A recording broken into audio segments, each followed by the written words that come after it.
Hello. The purpose of this video tutorial is to go over the basics of creating a scene tracker view, or as some call it, a stitch. In this example, we will be stitching together two Quasar 4221 cameras. They sit less than a foot apart, looking at a representation of the New York skyline.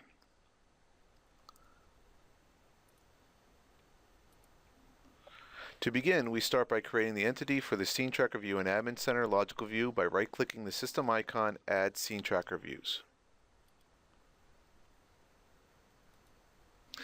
This creates the entity that we will edit to create the stitch, as well as be the icon displayed in the camera tree of Control Center. For this video, I will rename the new Scene Tracker view to Training and save.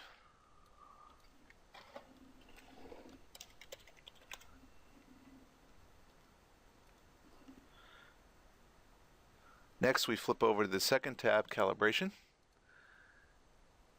Select Add Calibrations. The Select Camera window opens. Here we will select the two Quasar cameras. The order does not matter at this time. And then we press Next in the lower right. Capture Videos window. The purpose of this screen is to record a short clip of the selected cameras. This is not a requirement to create a stitch, so this process will be skipped in this example. Select Next in the lower right. Select Frames window. This screen is similar to the Capture Videos window, but has different menus to allow us to take snapshots of the cameras.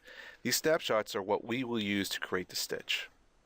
In the upper right is the icon to take snapshots of the cameras.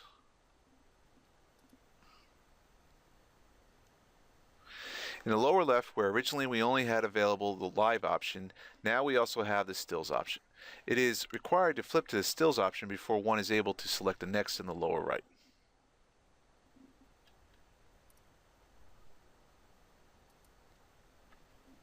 Compose viewing area. This screen is the last and where we will do the bulk of the work in creating a stitch.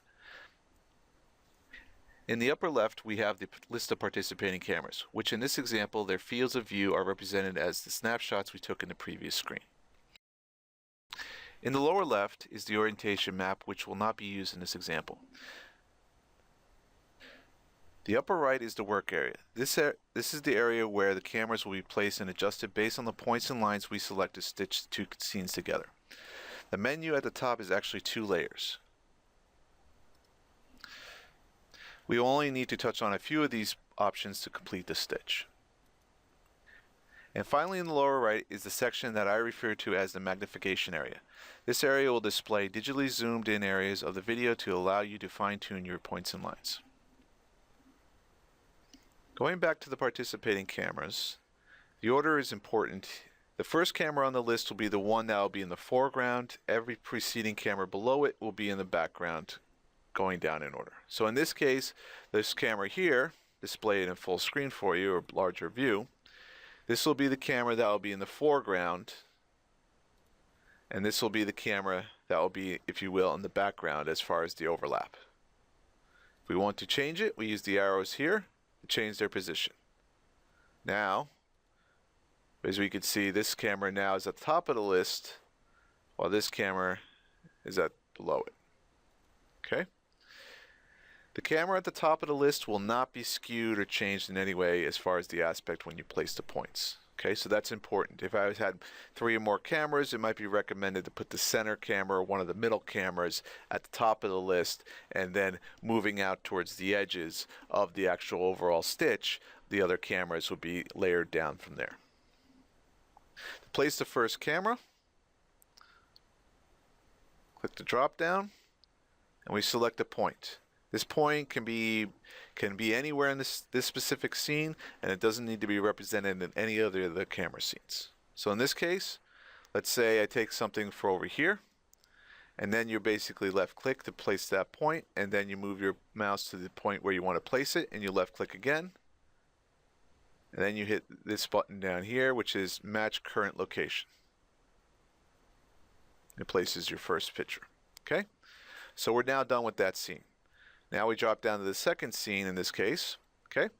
And what we want to do first is we pick a point that appears on both scenes, okay? Both fields of view.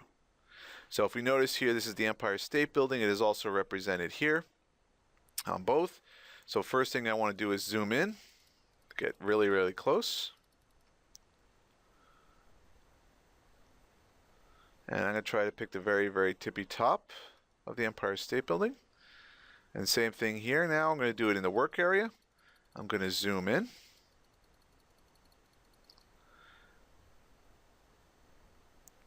Pick the top of the Empire State Building. Okay. Once again, we choose the match current location. And now the second scene is overlaid. All right, so now we need to choose at least 3 points or a combination of points and lines. Okay, in this example, we're just going to focus on 3 points. All right, so now we need to choose a second point. The second point, once again, all 3 points need to be within both scenes or both fields of view. Okay, so here I'm going to target, and you don't want them to be clustered together. You don't want to try to cluster them all together in one area on both scenes. You want to spread them out. So we're going to choose, let's say, the corner of this building.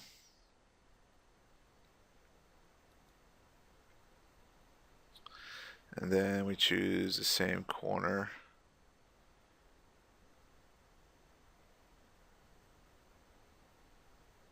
in this building.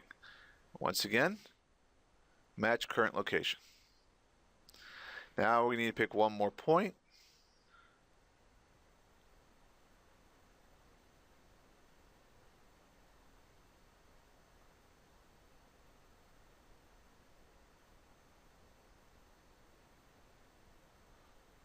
Try to pick this corner of this building here.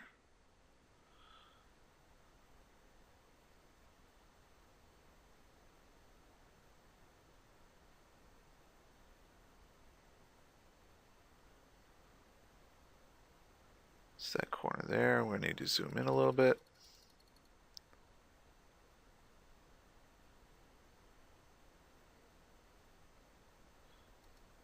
Okay. Click match points. Once we have 3 points placed, now we can actually hit this auto, calculate reference points, and then find matching points. We're short for auto, but as you can see, it placed multiple points and stitched it out, remaining stitched. Okay, so now we're basically finished our stitch as far as the actual points are concerned. Okay, and now we are going to complete the presentation. In the upper right, we're going to flip to the second layer of our menu and pick Design Presentation View. Here we have to choose our aspect ratio. Now in this case, I normally choose the wide area or the 9/16. If you think most of your boxes in Control Center are going to be 3/4, obviously go right ahead and choose that. But most screens these days are widescreen, so I'm going to go with the aspect ratio 9/16. And you notice some of our menus change around a little bit down below. Okay, obviously we move to text area instead of our participating cameras. So the first thing is I want to basically increase the size of this overall picture. I want it to take up as much of the tile, if you will, or work area as possible. So we use our zoom. Now the hand to the right of the zoom will allow you to position by left click and drag. Okay, in this example, I'm going to move it actually a little bit to the left, bring it up a little bit more. Okay, and I'm going to actually move it a little off the screen, if you will.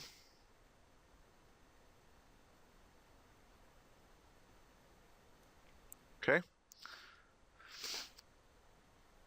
All right. Now, in the lower left, we do select the entire view area. Okay.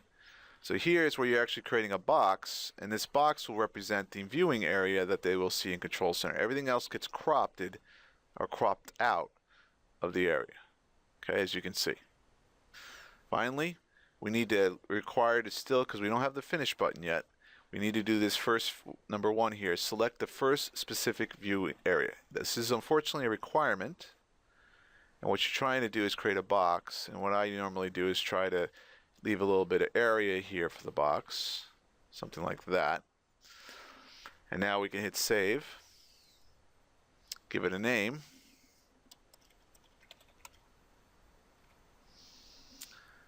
Click OK,